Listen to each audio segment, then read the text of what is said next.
Hi, everyone. My name is Angela Achieng Ochieng. I am an advocate of the High Court of Kenya. I'm also the founder and visionary of Sharia Clinic. Welcome to another episode of Sharia Clinic. Today we'll be discussing matters environmental law. Before we start, I'd like to give special shout out to these two companies, Dolebs Media, which is the company that handles our production from episode 1 all the way to this episode. Also, Laurel Haven Abode. This is the Airbnb we're actually shooting in.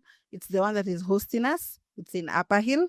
Now, today we'll be looking at how governments and businesses can drive green innovation. We've had a lot of policies being made, but now we want to see how they can actually implement the same, practice the same.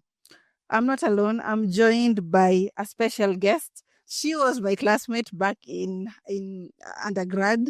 Her name is Jaqueline Mwololo. How are you, Jaqueline? I'm glad to have you as well. So before I read out her bio, I just want to give us a brief background of environmental matters. For me, environmental law is I'm actually passionate about it. It is close to my heart. In undergraduate, I was able to do my project based on environmental law.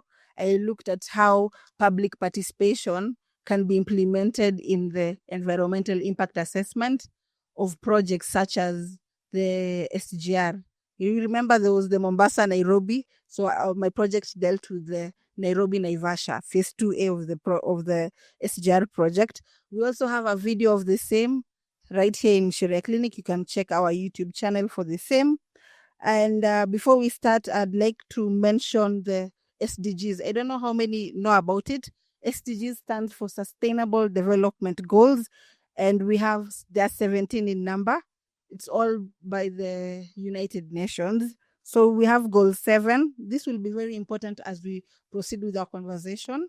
Goal 7 is for affordable and clean energy. Goal 13 is on climate action. Goal 11 is on sustainable cities and communities, while goal 12 is on responsible consumption and production. Now, her bio. So Jaqueline is an advocate of the High Court of Kenya. She's an environmental consultant. She's a certified mediator, and she trained at MTI, which stands for Mediation Training Institute. As I've said, we were classmates in JKUAT. She's quite brilliant. She has volunteered for several organizations, including Amnesty International, Rotary under the Rotary International, where she's a professional and leadership director. She's also a member of Children and Youth Major Group to the UNEP. UNEP stands for United Nations Environmental Program. She also runs her own organization called the Green Revolution KE, which is Kenya. She's quite passionate about matters environmental law, matters sustainability, and generally human rights. Now, before we start, maybe you can tell us something also concerning your organization, what you do. Yeah. First, I'd just like to say thank you. Thank you for having me here. I'm very excited to have this conversation. Yeah. And also just to shed light on what I've experienced throughout my journey. Mm-hmm. It's not been quite a long one, but I believe there's always learnings that you can share with everyone that you get to interact with. Yes. Yes. So very interesting. Yes, it's very interesting to hear my bio from someone else. But yes, I established, ideally it's still a platform right now where I share content to promote environmental awareness. Mm-hmm. I believe this was initially really instigated because I am in these spaces, but I really don't see some of the information trickling down to communities, students, youths especially, because this is the future we are walking into. Right. So I believe there is a need for climate education, and that's what I try to carry out in the work that I do, in the videos that I share. And so again, I'm very excited to carry out this conversation today. Where can viewers reach you as the Green Revolution? Where can we find you? The Green Revolution has its platform on various social media platforms. This includes Facebook, we have Instagram, we also have YouTube as well. It's just different snippets of videos, but also there'll be more coming in. I think I've also seen you on TikTok. Oh, yes. TikTok. Yes, Yes. definitely. So maybe you can tell us what is green innovation and give us examples. We want to learn from you today. Okay. Green innovation is the development of processes, products, services that are designed to create to mitigate climate-related issues as well as an environmental degradation in different aspects. So when it comes to the green innovation, it is geared towards promoting sustainability. So it has in line, one, it's already resolving the problem, but also it's creating a ripple effect where it's able to solve the problem for a long period of time, which now the sustainability aspect comes in. All right. Do you have practical examples that you can give us? Yes. So green innovation, we can include things like waste management. We can include things like clean appliances. So for waste management, I have gotten here and there to interact with organizations such as the Taka crew. They have tremendous work where they get to recycle waste, and they've actually partnered with local governments to recycle. Yes. They have partnered with local governments to recycle waste, and they create slabs that actually are used for pavements to construct pavements, and it tends to be much lighter than the normal cement. Tends to be cheaper, yes. Right. Okay. But also it's in a way already removing the waste that you already have and making something out of it. Because ideally also green innovation is set up in a manner that it's supposed to also encourage economic growth from the same. So we also have clean appliances from the same. Each year we can include renewable energy. Each year we can have solar, which has been at least rampantly being adopted by different companies as well to have local, especially low income families, and to be able to adopt to the same. Then we also have sustainable agriculture, among others. Yeah. All right, interesting. So why is it critical in this context? Why is green innovation critical? I believe it is critical because not only does it solve the problems that you have, especially around pollution, which is among the triple planetary problems that the UNEP is actually greatly addressing. Actually one of my videos I spoke about pollution around the textile sector. So we are constantly delivering clothes. We are constantly either renewing, recycling, buying. So I believe the importance of green innovation is to have a future. Green innovation is also quite important as it also protects our health. I like the fact that we're having this conversation because I believe when people talk about the environment, they box it to seem they don't necessarily see themselves in it. Yeah. And I think as contributors. Yes, exactly. And not only just contributors, you exist in the same. Environment is the air you breathe, the water you take, environment that you're at. Everyone has a right to a clean environment. Yeah, Constitution, right? But it tends to be secluded to the government has a responsibility or specific sectors have a responsibility. Yet it's a responsibility for all of us because we all live in this planet. Not only is green innovation important, now it helps in ensuring our longevity. If we are not healthy in the food that we eat, then how are we going to have a future? If we're not taking in the required amount of water, the clean air that we need, how is that going to impact ourselves? Because there's also a rise in various health matters. It's correlating to how the environment is. There's also a lot around microplastics as well. That's what you are consuming. How's your water bottle? Is it stainless steel? Those are some of the conversations that you can now slowly get to see it in your day-to-day life. So I believe green innovation, in its essence, just touches on everything in your life. All right. You mentioned government, and probably you would want to know the role that government, in this case, the government of Kenya, should play in fostering green innovation in Kenya. Should they reduce the taxes, like the eco levy? What should the government do? What does it do with regards to green innovation? What can it do? So that's a very important question, because the government, I believe, plays the largest role that they have. One, in terms of creating an environment where the environment itself can actually flourish, but also in changing the mindsets of people. I believe a government that is very strong on its policies and implementing the same is able to reflect the same in how the people go about the environment, and how even businesses take up their roles in how they also take up accountability. Yes. So when we talk about the government plays key roles in terms of formulating policies.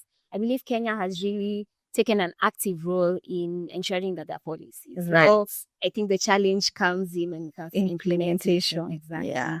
So when it comes to policy formulation, there's that, but now implementation is where we focus on. Then we can also discuss around finances, because when it comes to a change in any form, there would be a physical kind of effects.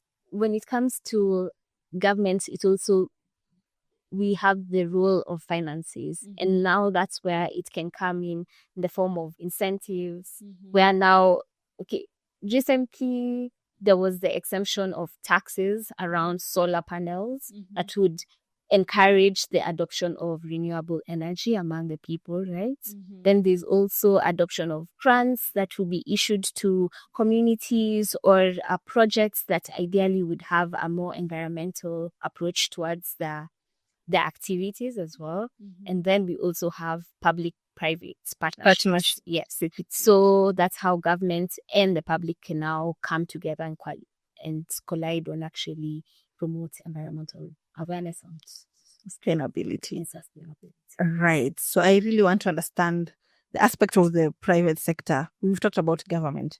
So now the private sector, the big companies, let's mention Bidco or these companies in Kenya that are dealing are big at manufacturing and all that, the cement, all that, they are part of the private sector. So how can such companies tap into this growing need to promote green innovation? And while still doing that, how will they be making profits? Because it's still a company, they need to make profits. Yeah. What are the business opportunities for the private sector? Now, already there are some of the companies that I've already spoken about, like Taka Crew. There's also one that I really like looking at their work. It's called The Green Thing. They actually make quite a lot.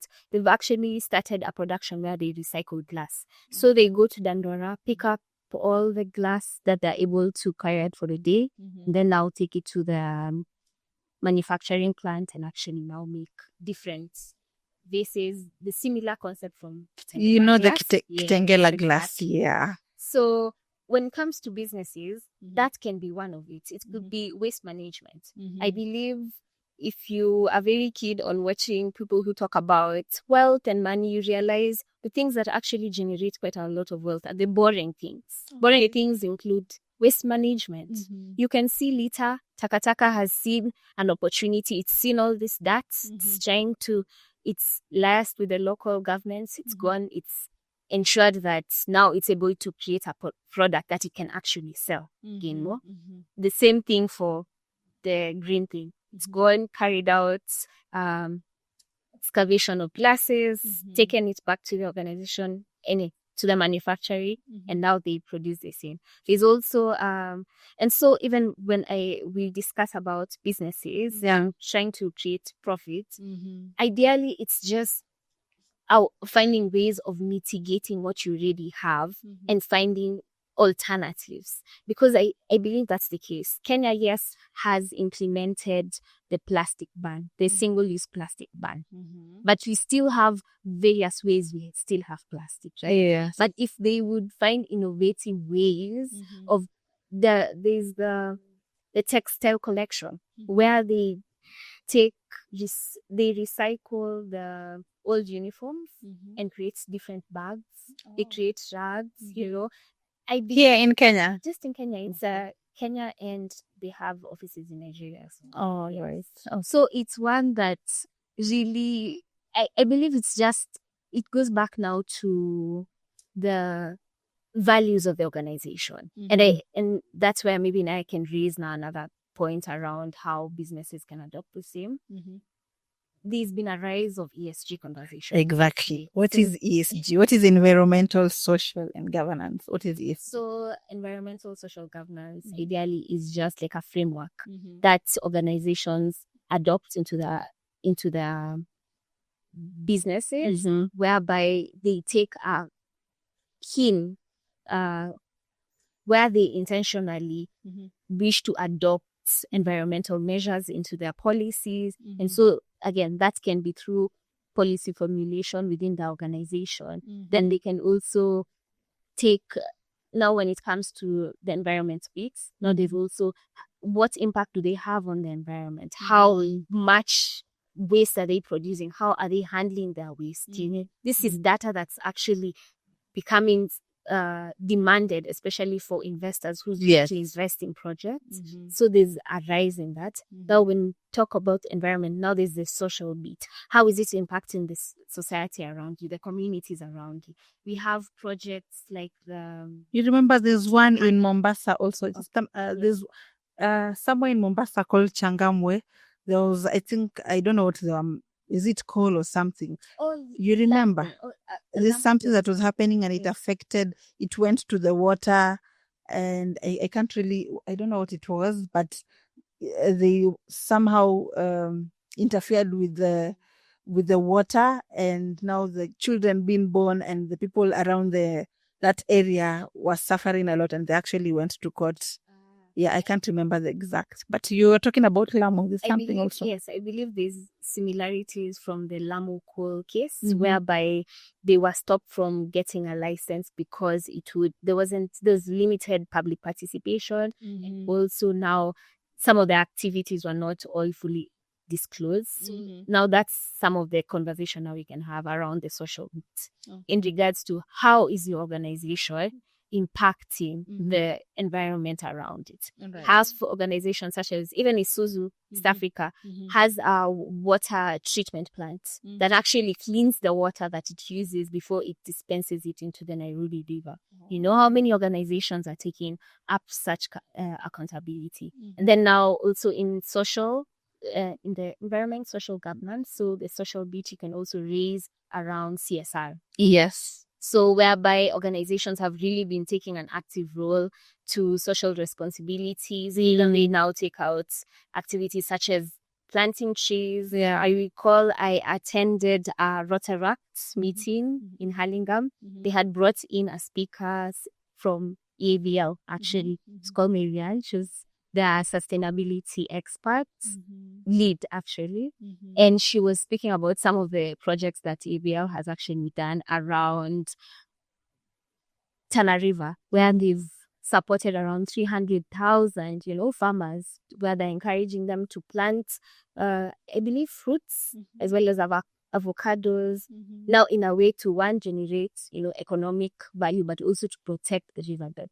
So those are some of the things that businesses are aligning to. Then now governance, again, still related to a lot of policies. Now, as you speak of all these things, are you able to articulate it in a document that anyone who wishes to know about your organization can actually get information from the same? Yes. All right. Interesting. So I'd really love to know, and for our viewers, what is carbon trading and how is Kenya participating in the same? Is carbon trading the same as carbon credit, and related to maybe IMF and what we are doing as a country, planting trees and all that? Yes, I know there's quite a lot of controversy. Then as much as it's always explained, I don't feel like people actually really do get to understand, Mhm. but I'll try to simplify it as much as I can Yeah. because it's a very easy terminology. Mhm. A very easy terminology, but yes. So ideally, carbon trading Mhm. is a market system whereby carbon credits are being sold. Okay. So I can give an example to clarify a bit. So it could be, maybe there's an organization in the United States, or maybe you can see Dubai, for example, and they're carrying out, already it's a fossil fuels country. They're that's- releasing. Yes, Okay. yes. They run quite a lot of fossil industries. Mhm. So in their activities, in their Yeah. day-to-day activities, they're already releasing carbon. A lot And of it. Quite a lot. The emissions are.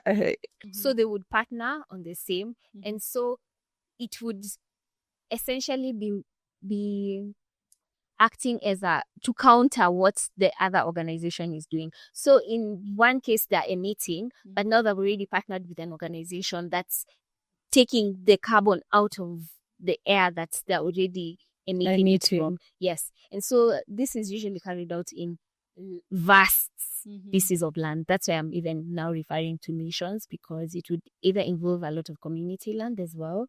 Yes. So, and in carbon trading, there are two types. There's voluntary trading and also compliance markets as well. So Still under carbon credit, I know it's very controversial. I really want to, because there's this notion that the biggest emitters of the CO2 or carbon dioxide are those big countries, US and all that. And therefore, when they come up with such policies, they are trying to suppress our small industries as developing countries. What do you have to say about that? How do we gain, or what are your thoughts on that? I have come across those opinions, and I do agree with quite a number of them, in this essence that because it's partnering with another organization that's taking away the carbon, it's essentially trying to also give them the leeway to continue their emissions, right? So you're doing a negative, then a plus. So you also, yes, there's that aspect of it. You see, for developing countries like, okay, in Africa, we don't really emit as much as the other big countries. No. So why are they putting those policies on us? It's not. They're not imposing the policies on us. It's an public place where now nations can actually trade these carbon credits. Okay. But now the thing now comes in, already Africa is one of the lowest emitters. Exactly. Why? Because we are not as industrialized as them. And so again, it's affording them the ability to continue their production kind of at our expense. Exactly. Because we are the ones who have actually faced the brunt effects of climate change, where we experience the most drought, they experience quite a lot of the floods. Yes, a lot of that. You said the Even rains as well. So the forest fires, there are some in Nairobi National Park, and I think you saw the other time we had a lot of forest fires. Yes, I yeah. So climate has related kind of fires because it's also too hot. Yeah. And so because of that, okay, now here is now where I think they're just trying to mitigate and soften the blow, in the sense that now they're having to partner, because we're the ones with the majority of the land. We're the ones with, the reserves as well. There are a lot of wildlife, and okay, I can give an example of a project along the Kasiago Corridor project, which is a RED Plus project that has been designed to protect over 500,000 species of animals, but also it helps in creating carbon credits. Okay. So we sell, or what happens? The government gets the money. Now, for that one, it's a community-based project, part of the wildlife works. So they tend to, as a community, they're the ones who now get paid to trade this carbon in exchange for the carbon that's already being emitted. Now, I think the controversy also arises whereby it's not yet, the regulations around carbon trading has not yet been finalized. So meaning it changes quite often. And so even when it comes to the amounts that communities will be receiving, it has nothing close compared to the I think they've been emissions shortchanged. Now that's Obviously. yes. Now that's where the controversy starts. Now there are lots of organizations that have really taken up and nations as well, taken up the activities of ensuring that their frameworks, including Kenya, where we have the carbon framework that's of 2024 that was put in place to help now break it down further. How are organizations able to compensation? How organizations are able to now reach out to the communities, how much compensation is going to be awarded to the organizations, the communities involved as well. So there's just a lot of regulation that is still not present. And so there is now the deficit where the Africans mainly may not get to experience the joy of actually trading these credits because they're still being regulated by the emitters themselves as well in one way or another. So yeah. All right. I would like us to maybe talk about the environmental laws in Kenya, the policies and the laws. How do they actually support or hinder green innovation? Probably for context for our viewers, in Kenya, we start with the Constitution of Kenya, then there are the laws, international laws, national laws. So we have the Constitution of Kenya, which talks about environment. There's an article there. We have Rio Declaration. We have the Convention of Biological Diversity. We have MCA. We have the Physical Planning Act. Maybe you can tell us more about the laws in Kenya, the legal framework, and whether it supports or it hinders green innovation. So, as I mentioned, Kenya has quite a lot of laws. When it comes to the international laws and being broken down into the national laws, we have quite a number. So when we can start with the Constitution. We already have the right to a clean environment. Yeah. And so even just from that vibe, and then we can also go to children's rights as well, because not only does a poor environment, a dirty environment affect them as well. So we can also speak on that, and also the fact that the state has responsibility over our natural resources, which is where their governance is also given as well. So from the same is where now we have the MCA that gives now NEMA there. Maybe you can tell them what MCA is in Firi. MCA is the Environmental Management Coordination Act, which is an act that gives provision for the regulation of the matters around environment, around issuance of licenses, around carrying out social impact reports as well as public participation, but it also empowers the NEMA, the National Environment Management Authority. Yes. So this is whereby now this is the body that is mandated to carry out these activities under the MCA. All right. So from all you have said, we have the policies and the laws. Do you think they hinder or do you think they actually promote green innovation, in your opinion? So even just to clarify even some of the statements you have asked earlier. So when it comes to MCA, when it comes to the Constitution, they've taken actually quite a lot of it has adopted the national stance, the international stance around now as you had mentioned, Rio Declaration, the Paris Agreement, which was adopted in 2016 in Kenya. So around the same, with the keen intent of mitigating climate change and also ensuring that the global temperature doesn't go above 1.5 degrees Celsius. So I believe the Kenyan policies have promoted, but it just goes back to the implementation. I'm sure if you are in Kenya, or at least internationally, people were able to notice that the last year's 2024's floods were quite bad. Yeah. And there was quite a lot of flooding, especially along the rivers, and a lot of homes were impacted. But you see, we can also raise the fact that was riparian land. That was land that was never to be to have had any activities in the first place. But yet there were homes along those riverbanks. There were farming that was taking place there. And so when we are talking about sustainability, but we're also talking about implementation, these are some of the issues that arrive. That yes, there are laws, but to the extent are they being implemented? Also, people, again, as I said, environment is not just about the government, the laws, the lawyers. It's about the people who are you literally? How responsible are you to implement these laws? How are you carrying out?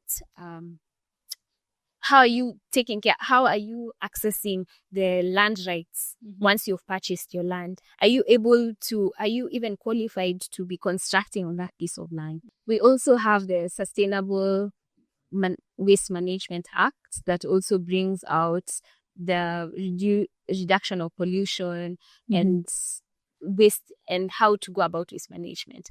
I believe policies should also are designed also to have a punitive aspects.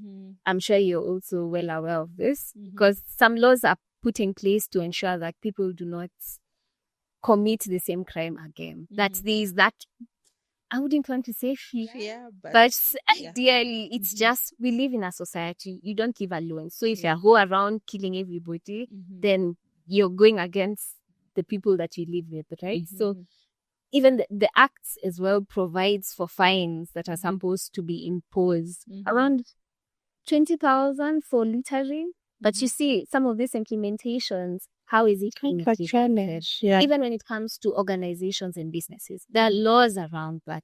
There's even the principle of polluter pays. But how many organizations, there's so many court cases that are just in court, yet the pollution is still under viewing. We can even take a look at the Nairobi river. That's the constant topic, always seeking to be cleaned. But it's industries that are constantly feeding into the river as well. But again, it's still good. I think I'll just always draw the conversation back to the people that we all have a responsibility. If you don't throw litter in your own house, why would you extend the same outside? That it feels very easy. But again, you go back to the government and you realize how many dustbins are there. Is the government already creating like a culture to have people want to be more cautious about the environment? How is it carrying out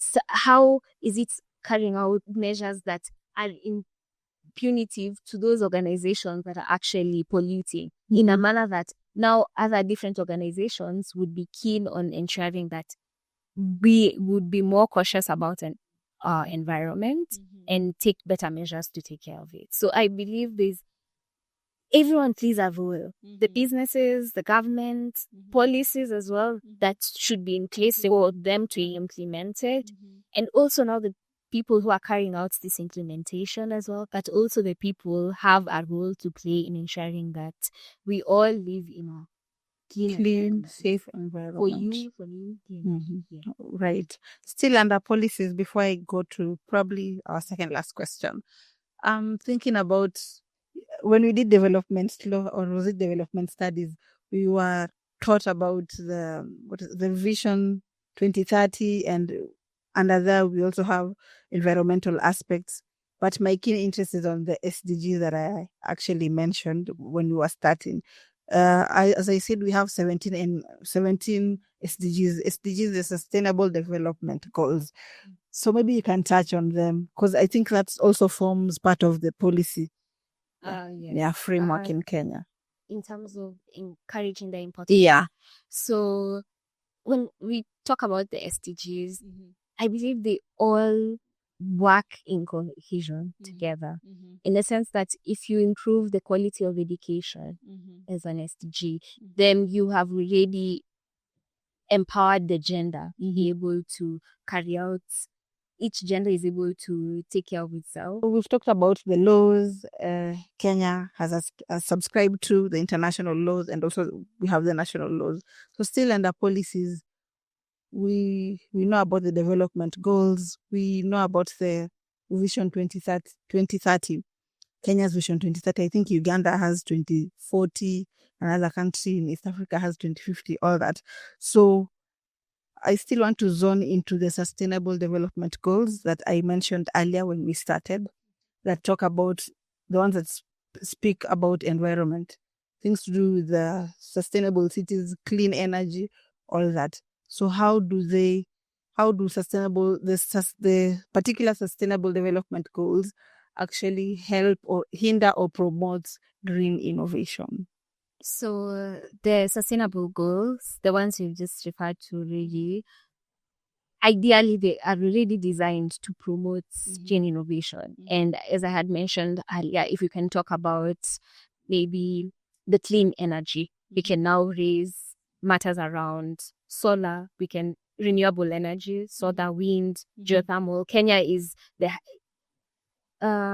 ranked as the 8th in the nation when it comes to its generation of geothermal energy, which is quite good, for Is Kenya. it worldwide or in Africa? The world. Okay. And Kenya also has the largest wind projects in Africa as well. So already the SDGs are being implemented in our laws and in our policies. So even when it comes to the promotion of green innovation, it is already doing that. Now maybe we can now talk about how can it scale and its implementation as well. And also now bring a lot of conversation around youth. Because yes, we can talk about the projects that are being created, formulated, how the government is taking place, but how is it also adopting conversations around youths? How is it raising the gaps in which youths can fill when it comes to not only jobs, but specific green skills, which I'm sure is also a conversation that has been rampant, because what are green skills? I believe green skills ideally are just skills that have a green connotation to it, not exactly a sustainable. No, I'll give an example. A sustainable perspective. When green skills, we can give an example of the education around ESG. That's a green skill that you can have. This is knowledge that would help an organization carry out and conduct its activities in a more sustainable manner. Probably it would not be as considerate about its environment, but because there's this information and there's this framework that's being openly adopted, especially currently, organizations wouldn't just be so open to just littering. It would be more aware of how it can mitigate some of its activities to now be more impactful to the environment as opposed to hazardous.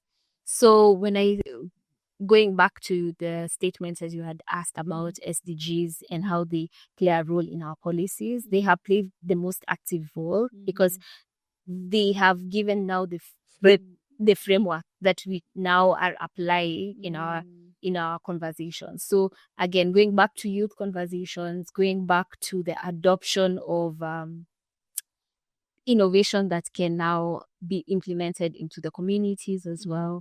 So policies and the people and its implementation, they really correlate, because you can always have policies, but they're never really implemented or as active as they could be, or how expansive as it could be. Also, I got to recently be involved in a network called the Urban Nairobi Network, where they talk about cleaner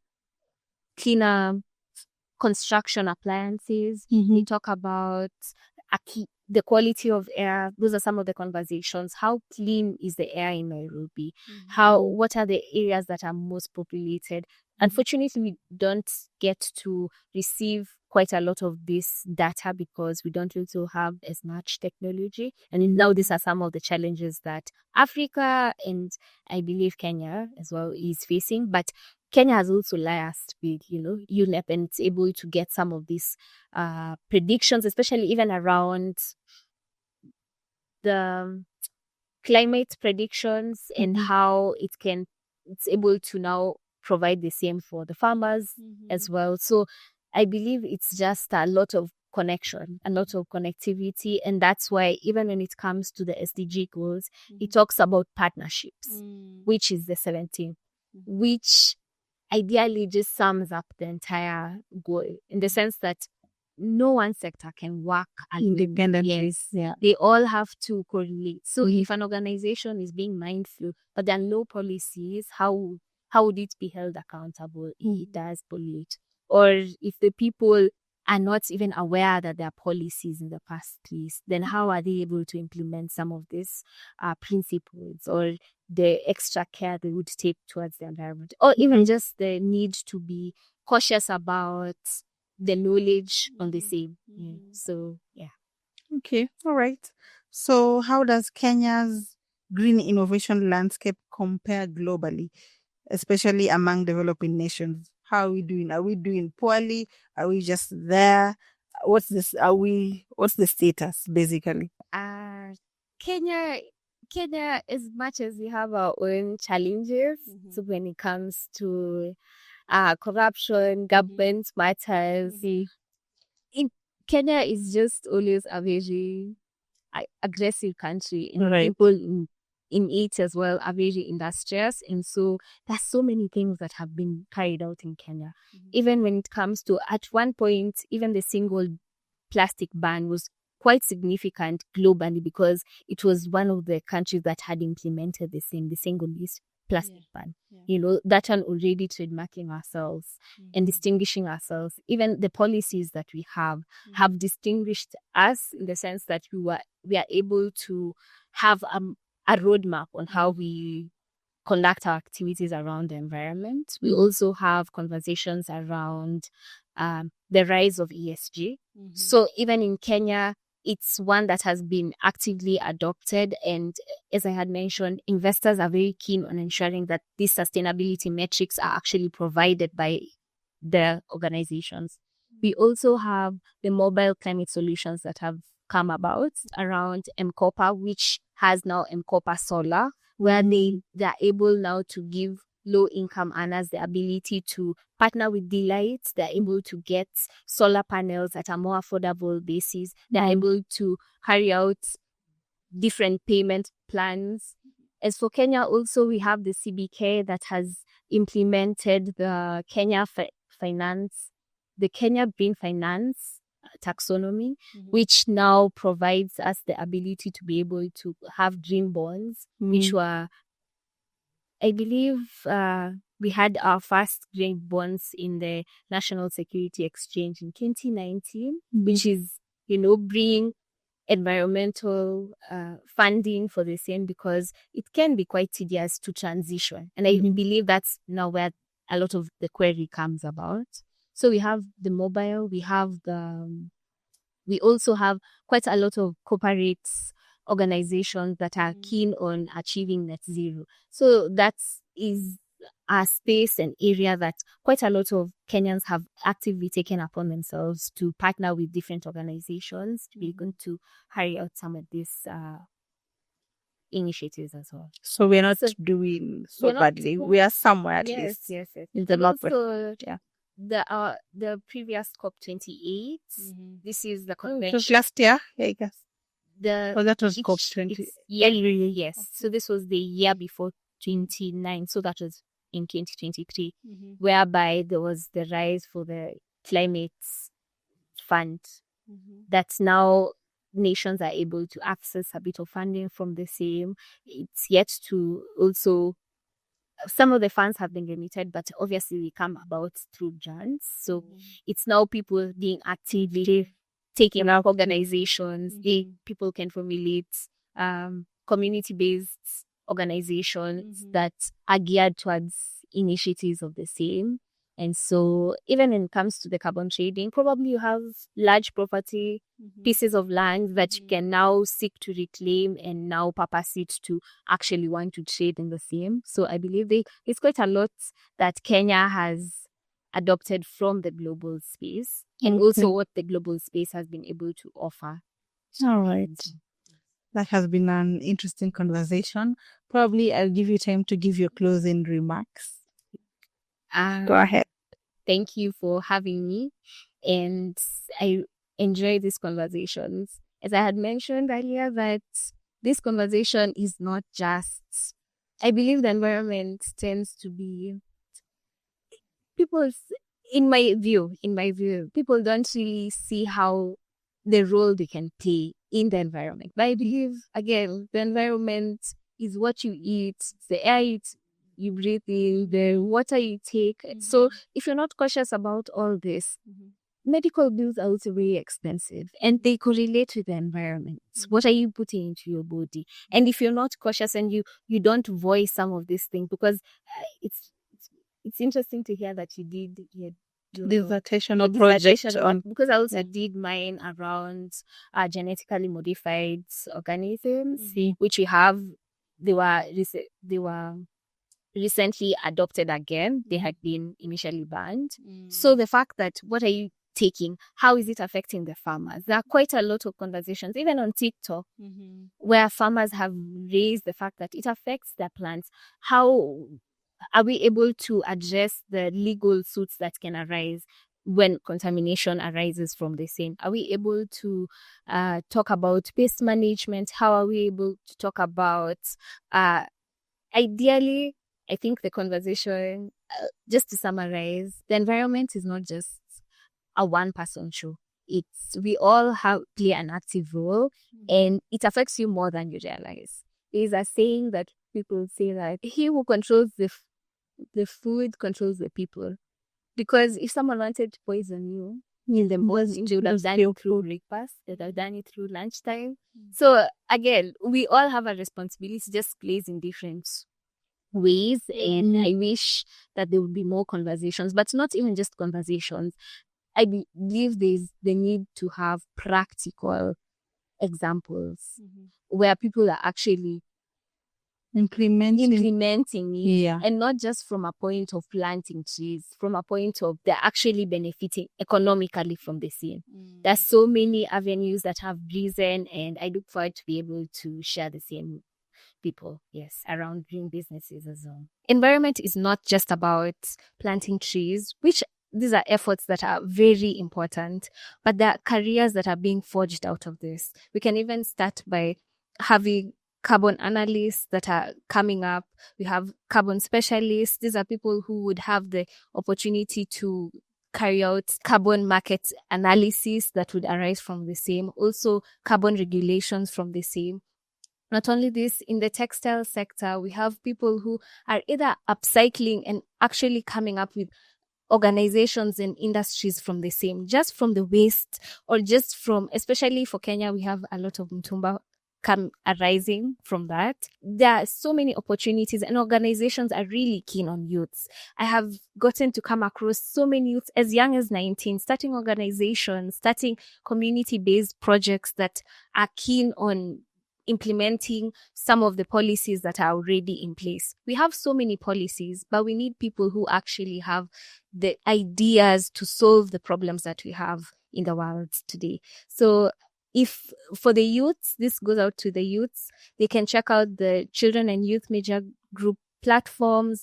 They can get involved in some of the policies that are being formulated. They can take part and actually leave some of their interventions on the areas in which some of these policies would help in mitigating climate change, and not just even climate change, but the environment in general. All in all, it's also to shed light on the fact that businesses can thrive from a sustainable and environmental adaptation as well. All right. Thank you so much. Our custom is to give a small token of appreciation to our guests. So today you'll have this shirt. It's a beautiful shirt having our logo. It's blue, like the waters and environment. I don't know. So we can read out this is like our mantra or something. It says, serving you legal insights in the simplest of ways. So this goes to you. Thank you so much for honoring my invite and having a very interesting discussion around environmental matters. I believe our audience will have learnt a lot, as I have also learnt a lot. And we look forward to more implementation of the policies and all that. So this has been our session today. Hope to see you on the next one. Bye. Bye. you.